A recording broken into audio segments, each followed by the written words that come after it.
après avoir étudié les fonctions exponentielles dans le cadre de la section 6.7, nous allons, dans la section 6.8, essayer de modéliser des situations expérimentales à l'aide de cette fonction exponentielle. Donc, je commence avec un exemple ici qui est, dans le fond, une mise en situation fictive où on aurait recueilli, pour des valeurs de x et de y, les points suivants qu'on a mis dans un graphique où l'échelle, la graduation en x et en y est déjà faite. Donc, on voit ici, dans le fond, vous avez les différents points. On voit si on essaie de tracer la courbe qui est supportée par ce nuage de points-là, bien, ce serait difficile d'accepter le fait qu'on ait affaire à une régression linéaire. On a vraiment une genre de courbe qui ressemble à ça. Quelqu'un pourrait peut-être essayer de me convaincre qu'une parabole qui passe par 0, 0, donc le modèle y égale ax carré, serait possible. Ben, oui, encore une fois, on peut émettre cette hypothèse, mais si y égale ax carré, ça voudrait dire qu'on est à la recherche du paramètre A, ça voudrait dire que le rapport entre y divisé par le quotient entre y et x carré donne relativement la même chose. Et lorsqu'on prend la peine donc de faire, par exemple, 7,25 sur 1 au carré, etc., on se rend compte que ces valeurs de A sont loin d'être relativement constantes. Donc, bien que je ne peux pas vous empêcher a priori de choisir tel ou tel modèle, mais il faut toujours le valider avec un critère algébrique. Ici, clairement, ça ne fonctionne pas. Donc, on oublie le modèle proportionnel au carré et on essaie de se rappeler, c'est quoi qu'est-ce qu'il y a comme une fonction exponentielle, quelle propriété a-t-elle? Eh bien, est-ce que c'est 3 à la x, 4 à la x? Je ne le sais pas. Mais une fonction exponentielle, ça veut dire que pour chaque pas, pour chaque augmentation en x d'une unité, le facteur en y, le facteur multiplicatif en y est relativement le même. On se rend compte ici, par exemple, qu'est-ce qui se passe de x1 à x égale 2? Bien, alors qu'ici, on augmente de 1, la valeur en y, elle, est de, dans le fond, on se pose la question, 7,25 fois quoi qui donne 13? C'est environ 1,8. Donc, en gros, là, si on fait 13 divisé par 7,25, ça nous dit qu'on fait fois 1,8. Et à quel endroit on fait ça ici dans le graphique de 4 à 5? Lorsqu'on augmente d'une unité en x, le rapport, le facteur multiplicatif entre 42 et 75,6, c'est encore environ, là, hein, c'est environ 1,8. Donc, ça, c'est juste pour me donner un aperçu. Ça ne sera pas suffisant, ça va surtout être trop lourd, rechercher les pas constants en x, puis regarder. C'est vraiment juste là pour vous donner une idée de la chose. Bien, on va devoir développer des outils un peu plus précis pour s'assurer qu'on a affaire à un modèle exponentiel. Donc, le facteur multiplicatif, ici, là, dans le fond, c'est le B, alors que le A correspond ici à la valeur initiale, l'ordonnée analogique. Donc, dans les prochains exemples, on va identifier les différents facteurs qui me permettent de définir hors de doute que le nuage de points respecte le modèle exponentiel. Le critère algébrique qu'on va définir pour valider l'utilisation du modèle exponentiel va se baser sur ce qu'on a déjà vu sur la régression linéaire et également sur les propriétés des logarithmes. Donc, en prenant pour acquis que notre fonction suit le modèle y égale a fois b à la x, on va faire une manipulation mathématique qui va nous permettre de linéariser notre nuage de points. Donc, en partant de y égale a fois b à la x, si on prend le logarithme de chaque côté, nous obtenons la chose suivante. Et on va se rendre compte, à travers les différentes propriétés des logs, que lorsqu'on prend le logarithme des valeurs en y, nous obtenons une droite où le paramètre a est le logarithme du b qu'on cherche et le b est le logarithme du a qu'on cherche. Donc là, au début, là, ça a l'air un peu complexe comme manipulation, mais dans le fond, ce qu'on fait, c'est de prendre nos coordonnées x, y, de les modifier en prenant le log de y, en conservant le x, et là, ce qu'on va faire un nuage de points, on va se rendre compte qu'on obtient une droite où la pente et l'ordonnée à l'origine va nous mener aux paramètres B et A que nous devons trouver afin de valider le modèle exponentiel. Afin d'observer la linéarisation des données avec un nuage de points qui suivait initialement une fonction, un modèle exponentiel, je dois, dans mes données initiales, ajouter une troisième colonne. Donc, dans la troisième colonne, ici, j'ai calculé le logarithme de chacune des valeurs en Y. Donc, par exemple, log de 7,25, ça me donne en valeur décimale à 0,86. Et j'ai fait ça pour chacune des données. Nous mettrons en relation, non pas x, y, pour lequel on savait qu'on avait quelque chose qui ressemblait à une fonction exponentielle, mais plutôt les couples de points x log de y. Et observons ce qui se passe.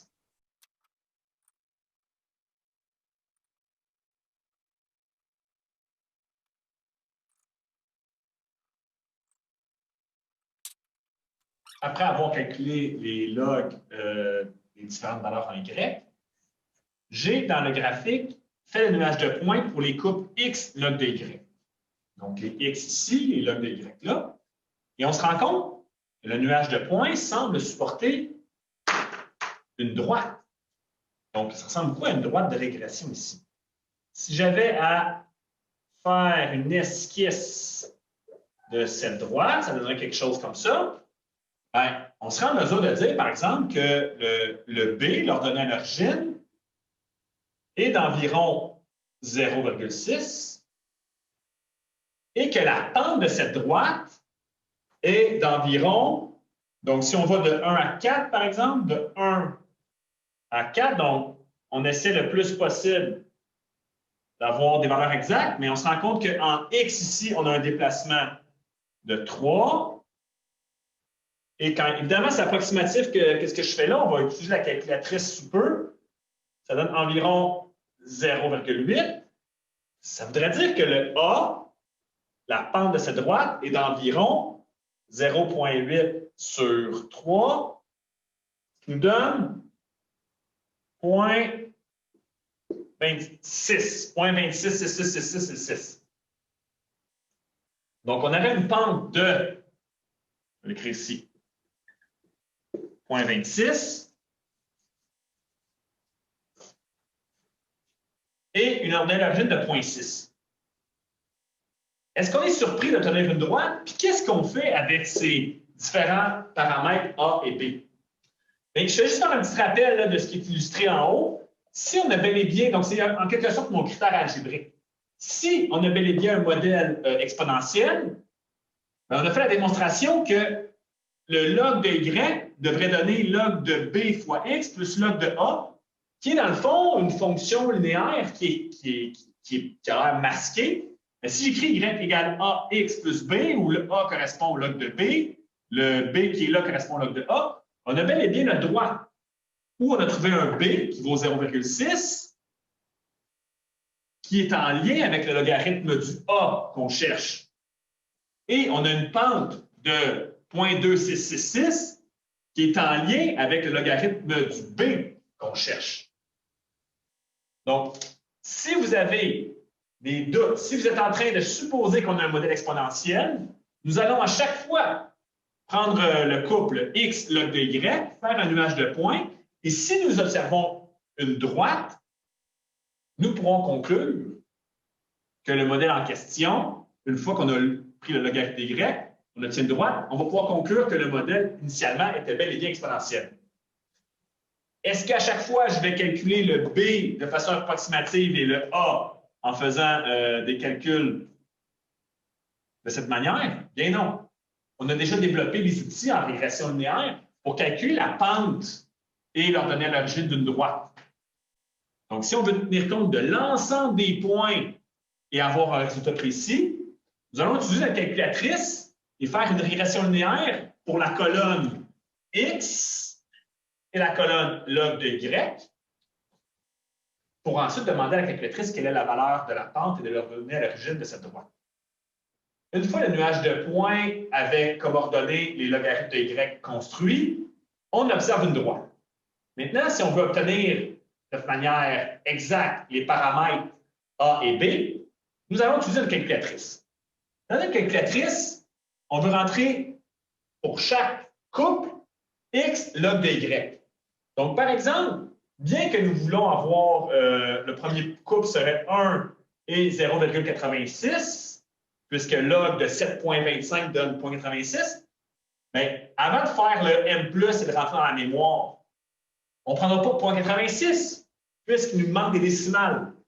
Donc, ce qu'on ferait à la place, ce serait plutôt de prendre 1, STO, et de tout simplement écrire log de 7,25, et ensuite, on pourrait l'entrer dans la mémoire avec le thème plus.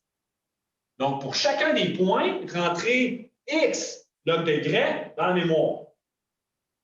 2 log de 13 dans la mémoire. 2,5 log de 17,35 dans la mémoire. Donc, on fait ça. Et le log se calcule tout seul. Et on fait ça pour chacune des données. Et au bout de la ligne, au bout du compte, lorsqu'on calcule les paramètres, vous devrez obtenir la chose suivante. Donc, évidemment, il s'agit ici d'une approximation. Et remarquez, s'il vous plaît, que ce qu'on obtient là, c'est pas mal proche de mon approximation, de mon estimation graphique des deux paramètres.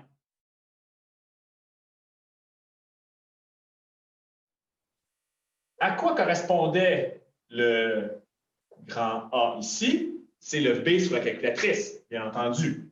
À quoi correspond cette valeur-là? C'est le A sur la calculatrice. Et là, ça commence à être mélangé entre les A et les B, mais ce que nous devons faire, c'est prendre ces valeurs-là et les convertir de manière à obtenir nos paramètres A et B dans la fonction exponentielle que nous souhaitons obtenir. Donc, la valeur de A est égale au logarithme du B dans la fonction exponentielle. Ça nous donne environ 0,25. Prenez la valeur exacte sur votre calculatrice. Ça veut donc dire que si vous voulez obtenir isolé B là-dedans, que doit-on faire? On doit faire l'opération 10 exposant A. 10 exposant A va nous donner notre B. Et si vous faites 10 exposant A, vous devriez obtenir donc 10 exposant 0,25, environ 1,80. Et n'oubliez pas, je répète, que le A sur votre calculatrice, ça correspond au B que vous avez obtenu ici. Le B de la calculatrice me donne le grand A. Vous prenez 0,25, 10 exposant 0,25, vous obtenez 1,80. Si nous voulons trouver le paramètre A de notre fonction exponentielle, ben, nous avons dit plus haut que le B, le 0,6, était le logarithme du A que nous cherchons. Cette valeur B est d'environ 0,60. Donc, si on veut isoler A, nous devons faire 10 comme opération, 10 exposant B. Donc, vous prenez votre calculatrice, faites 10 exposant grand B. Et le grand B, bien évidemment, le grand B en question, sur votre calculatrice, il faut démêler tout ça, là, correspond au A. Pour ceux qui utilisent une charte, du moins, là, je suis dans la majorité, ceux qui utilisent une charte. Le 10 exposant grand B, c'est 10 exposant environ 0,60. Prenez quand même votre calculatrice pour avoir la valeur exacte. Et vous obtenez 4,02. Bon, on n'a pas surpris d'obtenir 1,80 et 4,02, puisque, si on revient au début de l'exemple, c'est un peu les approximations qu'on avait observées. 4,02, la valeur initiale, 1,80, le facteur de croissance. Donc, si nous mettons tout cela ensemble, nous obtenons une fonction exponentielle dont le paramètre A est de 4,02, graphiquement la valeur initiale, l'ordonnée à l'origine, et le facteur de croissance, le B, de 1,80. Donc, en résumé, nous faisons un nuage de points pour nous donner l'intuition du modèle à utiliser, dans ce cas-ci, la fonction exponentielle. Afin de nous en assurer, nous prenons les coupes x log de y, nous faisons un nouveau nuage de points. Ça semble se diriger vers une droite de régression. Nous calculons les paramètres de cette droite, les paramètres A et B, et nous faisons les modifications appropriées pour reconvertir à notre modèle exponentiel cherché.